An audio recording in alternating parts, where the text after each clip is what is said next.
Hola, hola, muy buenas noches, espero que se encuentren bien. Un saludo para todos los compañeros y las compañeras del Semillero de Investigación en Pedagogía. Para avanzar en esta fase de diagnóstico que corresponde a la etapa número uno de nuestra propuesta de investigación formativa, pues les voy a compartir las siguientes recomendaciones de manera que en los encuentros quincenales pues podamos avanzar en nuestras propuestas en particular, ¿cierto? Entonces les voy a compartir pantalla y voy a tratar de ser lo más breve posible. Entonces, esta información es tanto para los que están en el espacio presencial como para los que están en la virtualidad, ¿cierto? Ambos ya vieron la sesión número uno y quedamos acá. Habíamos quedado en que para avanzar en esta fase de diagnóstico debíamos primero empezar a caracterizar nuestra población, nuestra comunidad, nuestro contexto educativo. Posteriormente íbamos a avanzar en una revisión de antecedentes y eso nos iba a permitir perfilar nuestro problema o darle forma a nuestra necesidad a intervenir. Entonces, es importante que para el encuentro próximo, tanto en presencialidad como en virtualidad, para el caso de presencialidad será de este jueves en 8, para el caso de virtualidad, que apenas tuvieron ayer la primera sesión, pues era ese miércoles en 15 días y pues es importante que podamos avanzar en lo siguiente. Entonces, para que sigamos utilizando el ejemplo como la mejor herramienta para estructurar nuestras propuestas de investigación, vamos a visualizar rápidamente una caracterización bien hecha. Entonces, esto, por ejemplo, hace parte de una propuesta de otro contexto de investigación en el cual yo participo y ustedes pueden evidenciar que acá en toda esta carreta que nosotros estamos echando, vamos a visualizar o vamos a encontrar tres elementos que son esenciales, ¿cierto? En la caracterización que vamos a presentar. Entonces, si hacemos una referencia a lo primero, vemos que pues, empezamos por la institución en la cual se va a desarrollar la propuesta de investigación, dónde está ubicada, con qué comunas limita, cuál es su área, ¿cierto? Y cuáles son, digamos que las personas de influencia producto de la participación activa de la institución, en este caso de la Hernán Toro Agudelo en Manrique. Entonces mire que ahí hay unos datos, luego vamos avanzando, empezamos a encontrar acá una referencia a las personas y el estrato socioeconómico de quienes habitan allí. Entonces empezamos a hablar específicamente de quiénes lo habitan, qué estratos socioeconómicos ocupan estas familias o estas personas, cómo están conformadas esas familias, qué tipo de familias son, cómo están estructuradas, etcétera. Y luego vamos avanzando, hacemos una referencia a los padres, a los hogares, a las condiciones de vida y posteriormente visualizamos que empezamos a hablar, por ejemplo, de una guía, ¿cierto? En este caso, de la guía para el plan de mejoramiento institucional, entre otros documentos institucionales como el proyecto educativo institucional, los lineamientos curriculares para la enseñanza, en este caso de las ciencias sociales, los estándares básicos de competencia, es decir, toda la norma técnica curricular para este caso y para este contexto dada por la Ley General de Educación. Entonces, y finalmente cerramos haciendo un énfasis en el proceso formativo, en cómo está planteado, cuál es el ideal de formación y cómo se abordan los contenidos, ¿cierto?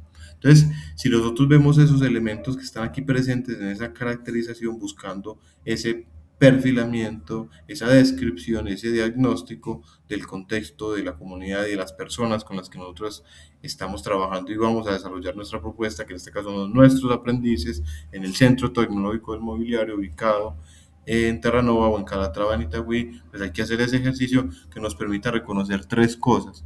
Lo primero, lo espacio-temporal, ¿cierto? Entonces miren que esta referencia que está en amarillo, que tiene la leyenda en amarillo, es una referencia sobre lo espacio-temporal, ¿cierto? Esto dónde está ubicado, quiénes lo habitan y cómo estructurado este contexto.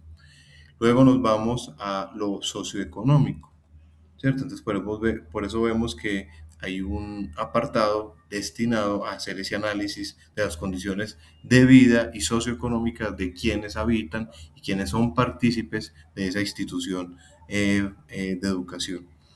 Y finalmente hay una referencia a lo pedagógico y a lo didáctico, cómo se piensa en la formación, ¿cierto? ¿Cuál es la norma técnica curricular que para nosotros es entonces el estatuto de la FPI, el acuerdo 085, que fija los lineamientos de formación o que fijaba los lineamientos de formación para la época, la Ley General de Educación también, la Ley 119 que reestructura y da forma a la función social del SENA.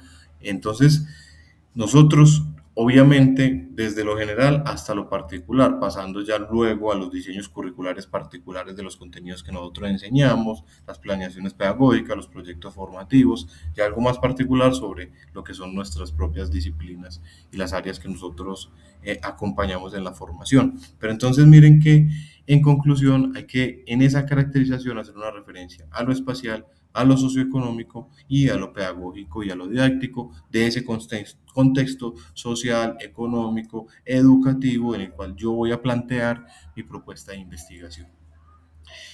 Lo segundo, entonces habíamos quedado de que para ir teniendo insumos que me permitan a mí dar forma de manera correcta a mi problema de investigación, vamos a utilizar el diario pedagógico, ¿cierto? Como ese principal insumo que nos va a permitir ir recogiendo nuestras experiencias y en ese sentido problematizarlas, describirlas e interpretarlas en función de encontrar allí posibilidades de intervención desde la propuesta de investigación que generemos y que tenga un impacto en la forma en la que se abordan esos contenidos.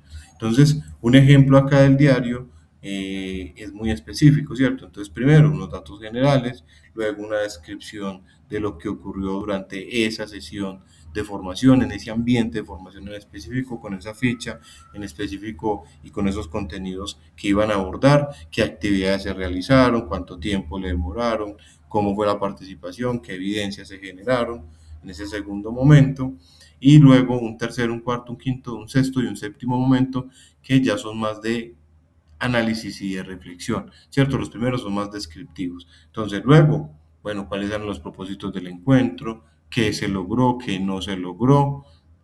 ¿Cómo problematiza usted eso que le pasó? ¿Cierto? ¿Qué puede decir sobre ello? ¿Qué interpreta? ¿Qué explica? ¿Cómo se podría intervenir? ¿Cómo se podría mejorar la enseñanza de ese contenido? Luego hace una evaluación, ¿cierto? ¿Qué aspectos están bien? ¿Qué aspectos limitaron? ¿Qué aspectos hay por mejorar? Y una reflexión, que sobre todo esa reflexión y ese conjunto de reflexiones que vamos sumando son las que nos van a permitir decir, vea, yo quiero dedicarme o enfocarme en este contenido de enseñanza en específico, en este contenido de formación en específico y voy a idear o voy a tratar de pensar una estrategia didáctica que me permita generar aprendizaje desde las condiciones que nos están pidiendo, significativo, inmersivo, participativo, colaborativo y experiencial, ¿cierto? Entonces, estos dos elementos son lo que nos van a permitir avanzar en esta fase uno, ir caracterizando.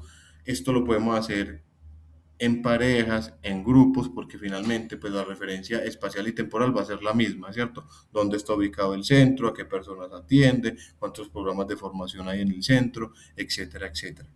Pero aquí pues ya sí hay una pequeña diferencia, no tanto en la norma técnica porque es la misma para todos, pero sí ya al final, cuando empecemos a hablar sobre los contenidos específicos que cada uno y cada una da, pues sí tener mucho cuidado porque no es lo mismo los contenidos de ATSO a los contenidos de dibujo modelado, etcétera. Entonces, esas tres referencias nos van a permitir, insisto, hacer una caracterización, pueden trabajar de manera grupal, ya el diario pedagógico si es personal, obviamente, listo. Esto nos va a permitir entonces describir, balancear, problematizar e interpretar nuestra praxis pedagógica, ¿cierto? Nuestro encuentro con los contenidos, con el aprendiz y eso que sucede ahí, que siempre será algo muy distinto y algo muy vivo y eso es lo interesante del asunto. Ojalá esas experiencias sean las que nos permitan generar o empezar a afianzar el terreno que nos permita en el futuro, pues empezar a crear esas propuestas de investigación que yo estoy completamente seguro nos van a quedar muy bien estructuradas. Entonces, de pronto me pasé un poquito más, me disculpan el ladrido de los perros, siempre pasa así cuando estoy en reunión y nos vemos entonces en los próximos encuentros para que podamos avanzar en los otros elementos que hacen parte de esta fase uno, sobre todo para que empecemos a comprender qué es eso del conocimiento didáctico del contenido, qué es sobre lo que vamos a enfocar el diseño de nuestras propuestas de formación. Entonces, un abrazo y nos vemos en el próximo encuentro de manera presencial para que tengamos la sesión 2 el jueves y la sesión 2 virtual el miércoles, ambos en 2 semanas.